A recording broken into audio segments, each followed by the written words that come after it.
Madame Wendy la cuisine, on se retrouve aujourd'hui pour une nouvelle recette. On va réaliser un kouglof. Donc pour réaliser celui-ci, il va nous falloir dans le bol de notre robot 500 g de farine. À ma farine, je vais venir ajouter un œuf entier et 5 jaunes d'œufs. Mais pour les conserver au congélateur, ça marche très bien. Un sachet de sucre vanillé, 100 g de sucre, excusez-moi, mon crochet. On va juste faire un léger mélange et ensuite on viendra ajouter nos autres ingrédients. Et voilà, vous voyez, ça a juste un petit peu mélangé.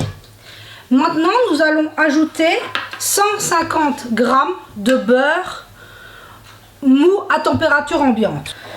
On va venir mettre, ici j'ai 20 g de levure fraîche et on va venir ajouter 25 centilitres de lait tiède.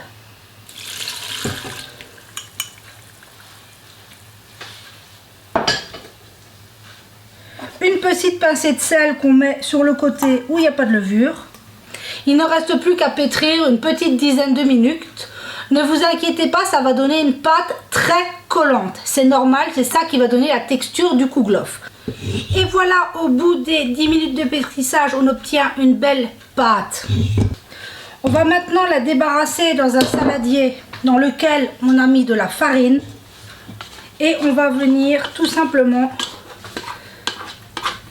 mettre notre pâte, le couvrir et on va laisser pousser notre pâte pour 1 heure, 2 heures, dépendamment de la température qu'il fait chez vous. Et voilà, on se retrouve au bout d'une bonne heure. Ma pâte a plus que doublé.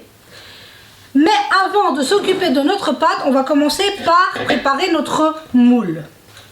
Donc j'ai un moule à kouglof que je suis venue beurrer généreusement. Dans ce moule, je vais venir ajouter des amandes effilées. J'ai environ 50 g. Je ne sais pas s'il faudra la totalité. De la farine sur notre plan de travail. Je vais faire un peu de place. De la farine sur notre plan de travail et sur nos mains.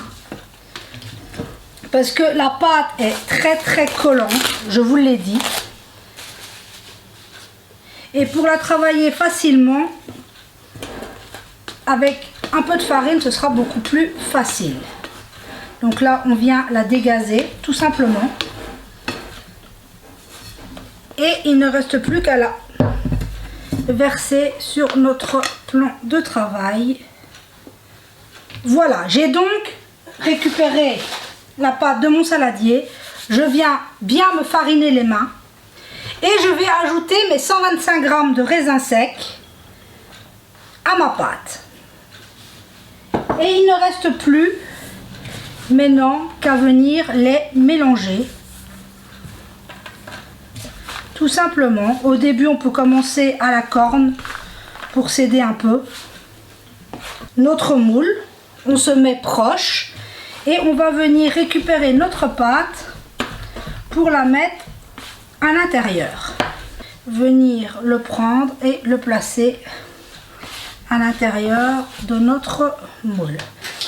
Donc là maintenant, avec de la farine sur le bout de mes mains, je vais venir tout simplement, on vient placer notre pâte.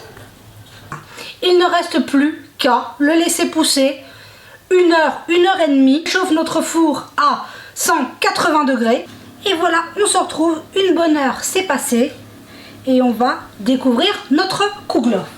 Regardez, il a de nouveau plus que doublé. Préchauffe notre four à 180 degrés. On met notre kouglof pour 40 minutes, 40-45 minutes. Nous revoilà, j'ai laissé tranquillement notre kouglof refroidir. Regardez comment il est magnifique. Là, je vous en ai coupé une part pour vous montrer la texture. Regardez-moi ça, il est moelleux, il est magnifique. Regardez-moi ça. On se retrouve très vite pour une prochaine vidéo et n'oubliez pas que vous êtes merveilleux. Merci à vous, vous êtes extraordinaires. À très vite.